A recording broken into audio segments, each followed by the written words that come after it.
Welcome to episode 2 of Classroom Pizza. I'm your teacher, Justin, and it's time for class.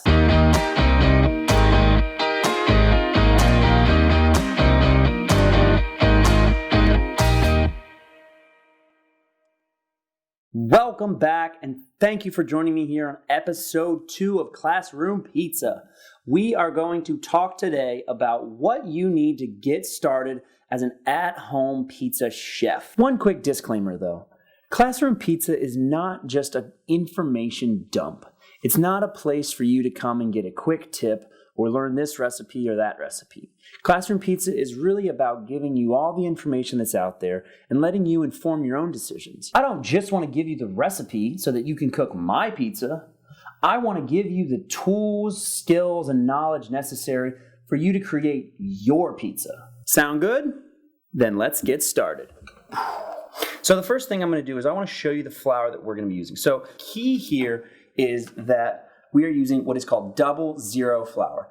There are tons of things out there explaining what 00 is, but all you need to know is it's got the right protein content that we're looking for, and it is very extra finely milled. Before we do anything, the first thing we are going to do is we are going to measure out all of our ingredients. So the most important thing to have here is our scale.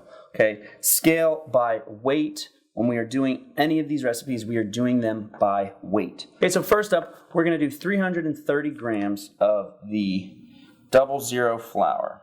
Okay, the next thing you guys are going to need is a thermometer. Okay, so this is my little thermometer. All right, just a food thermometer. There are a lot of temperature elements that we're controlling throughout the process, and it's really crucial that we are hitting the right temperature for our water, and that once our dough is resting, that we're checking the internal temperature so that we know that we've hit the right temperatures. So having a thermometer is a must. We are going to do 15 grams of honey. So next up, we've got salt. Now a note about salt. Okay, fine sea salt is the best. We're doing 10 grams here. We've got 15 grams of olive oil. Oh, I'm a little over. I like olive oil. We'll be fine. Okay, so we are going to do 220 grams of water here.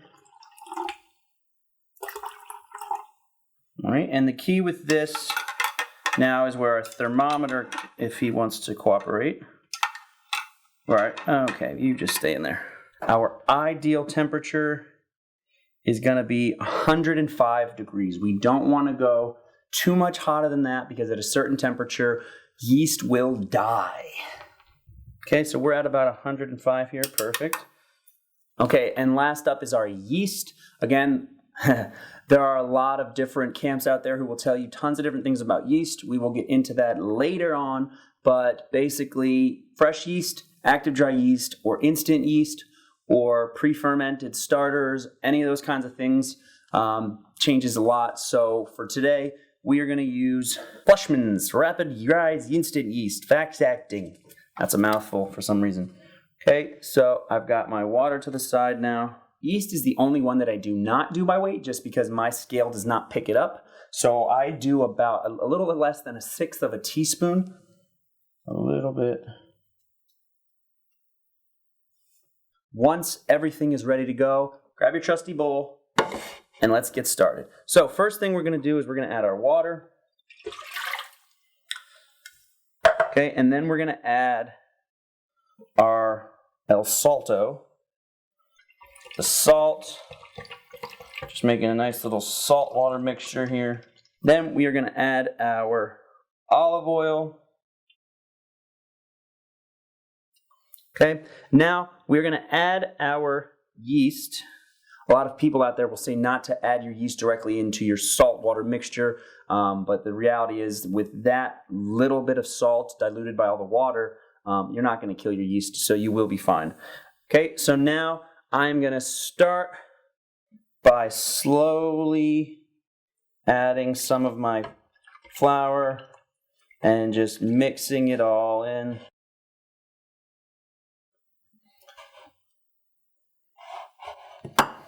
Okay, so I'm just going to give this a nice mixing. So I'm going to add my honey. And just keep mixing this. Right now is just worrying about mixing it all together.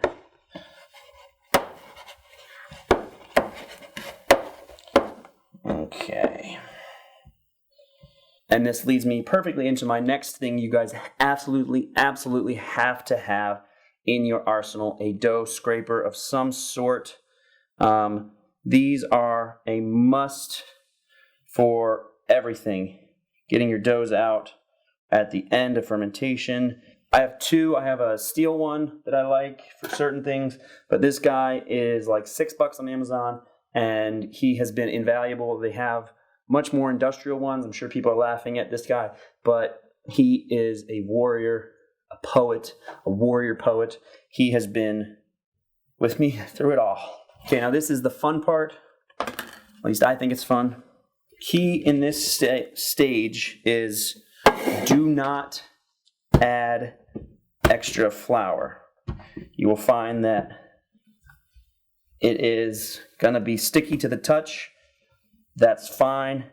If you need a little bit of assistance, we can take our good friend Johnny Olive Oil, and he can help us stretch this. Okay, now the idea here is we are just folding it into itself and then folding it back. Okay, and then again, my scraper helps folding it in, folding it back. Okay, so that initial stickiness, the key is ride it out. Don't add more flour. Just keep manipulating it until you can get it to be less sticky, because I promise it is gonna. Okay, we are gonna do a full 15-minute knead. And when I say full 15 minutes, I mean don't guess. Set a timer and knead it for 15 minutes. Okay, so as you can see, already looking a lot better. Okay, so at the end now, once you've mixed it all together, okay, the last little step here is you are gonna just take it, okay, and you are just gonna cup your hands under it and try to touch your hands together as you rotate. So underneath, rotate, and you're just kind of creating this nice little ball shape. So what we're going to do now is we're going to take a damp towel and we're just going to cover our dough ball and leave it to sit at room temperature for 1 hour. All right, so it's been a full hour. Let's go ahead and take a look, and look how beautiful that is. Now we are ready to shape the dough. This particular recipe gets us 2 dough balls. So very simple here. We're just going to take it, fold it under itself, fold it under, and then same technique we did before. We're going to roll it and pinch at the bottom. Roll it and pinch at the bottom. Pinch at the bottom. And so you see it's nice and closed. There's our first dough ball. Throw it in there, and we're going to seal that. So now we're going to let these sit for 6 to 8 hours at room temperature.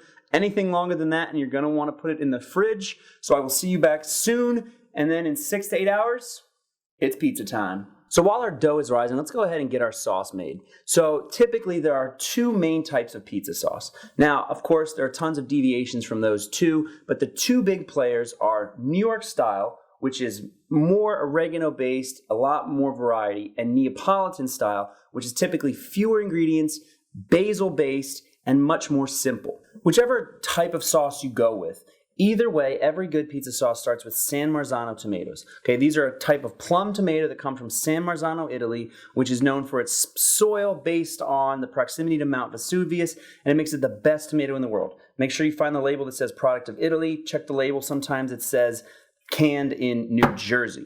Next, quick note about oregano. Okay, since we're doing a New York style today, oregano comes as dry or fresh.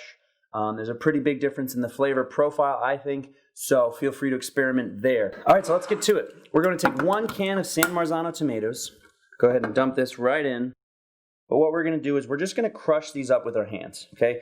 So once we've crushed this and gotten out most of the big chunks, we're just going to start adding our ingredients. First up, 1½ teaspoon of dried oregano, 1/4 teaspoon of crushed red pepper, 3/4 teaspoon of garlic powder, and 1 teaspoon of sugar.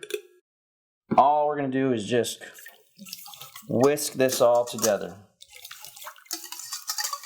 Okay, so the sauce is done, pretty much. We've got about 2 hours in the fridge at least, but that's about perfect timing. So let's go ahead and throw it in the fridge, and then we'll be back soon to make our pizza. We're coming up here on our 5-hour mark. So again, 6 hours is the minimum. You can go as long as 8 hours, or you could have thrown it in the fridge, but we are about an hour away from making our pizza. So a couple things we need to do right now. So first, let me introduce you to a couple key pieces of equipment. Pizza stone, probably a little bit more common to most people. Okay, pizza stone you can find pretty much anywhere. Not really, not anywhere, but you can find it a lot of places. Okay, this is definitely the first purchase I would make if you want to start seeing an immediate big jump in your pizza game at home. The other option is what's called a pizza steel. Same concept, but does it better, just more expensive. So what we're going to want to do now is about an hour out, we are going to set our oven to as high as it goes, minus 550, and you're going to make sure, this is very important, make sure that whatever you're putting your pizza on is in the oven when you start the preheat. You want it to rise its temperature slowly with the progression of the heat of the oven. Okay, now what I do is I add the pizza steel at the bottom, and then I lower the top rack, and I put the pizza stone above it, so it creates like this little kind of heat trap in there. A note about cheese. The key with the cheese is low moisture, whole milk. Now, about an hour before you make your pizza, same thing with this is important. You've got to throw it in the freezer. All right, here we go. Pizza time. Okay, so there's a couple things we're going to need. Wooden pizza peel. Metal pizza peel. Now, the reason we have two, and you don't need two, I will say, if you just want to spring for one, I would go with the metal. Wood is for putting in, right? It's easier to flour and work on your wood surface than it is here. A lot of chefs just forego this one. I personally like working on the wood one. Plus, I have this fancy one. Shout out, thank you, Nancy. So it is your choice, but I prefer to have both. First things first, make sure you've got your scraper, your flour, your pizza dough, and last but not least, ta-da, cornmeal. Cornmeal is very important. We're going to put a thin layer of cornmeal on the bottom of our peel. Okay, this is going to help two things. One, it's going to help the pizza slide off and launch into the oven nice and easy. The other one is it just kind of protects the bottom so it doesn't burn. Make sure you got a nice clean surface here.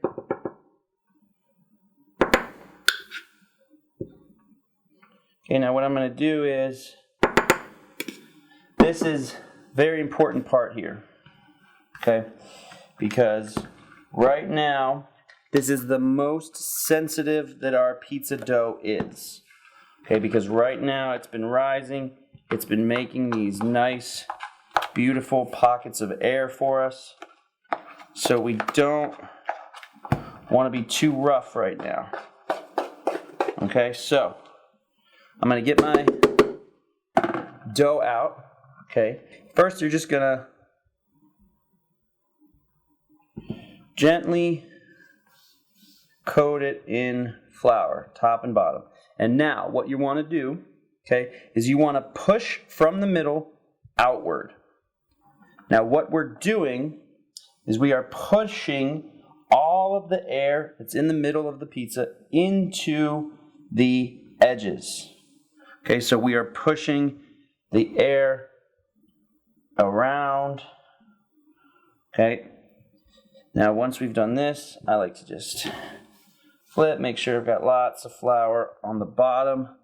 And don't worry, we are going to get rid of our flour.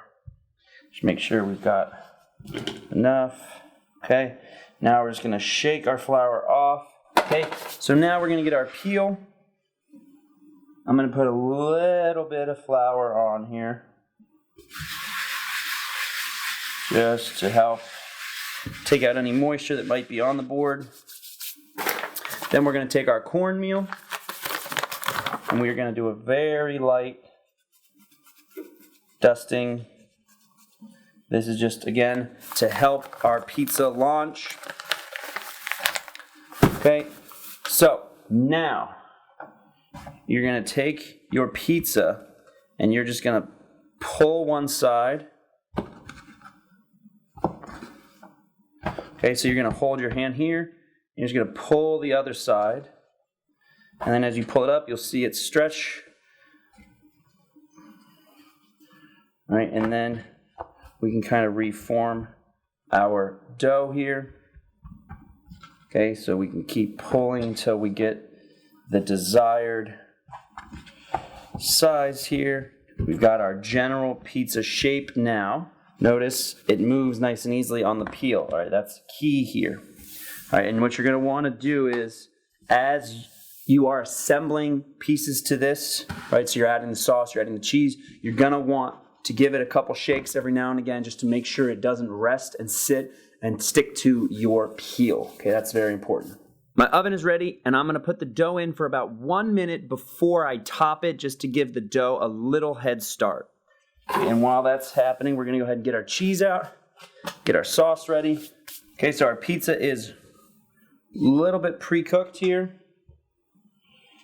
We're just going to give it a little bit of a coating. All right, and then just nice light coating of cheese.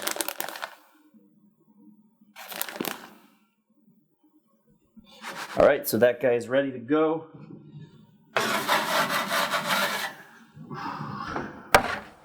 So that's going to cook for about 8 minutes, give or take. Watch it a little bit. You're really just waiting for that cheese to melt well and make sure you have a nice brown golden crust. All right, so our pizza is ready. And what I like to do is I like to put down a cookie sheet or something that just gives a little bit of underneath for the pizza to breathe. That way the bottom doesn't get too soggy. Most important thing, pizza cutter, obviously. You're going to need to cut your pizza. All right, so nice and crunchy.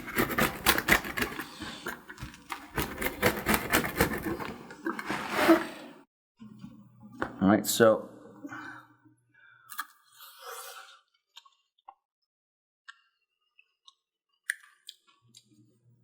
that's a solid,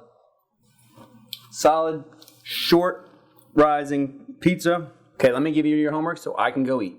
This week's homework is simple. I want you to go out and get all the ingredients you're going to need that you don't already have at home to make our dough and sauce recipes, and then come on back and let me know in the comments how it went. I'll see you next week, and as always, thanks for coming to class.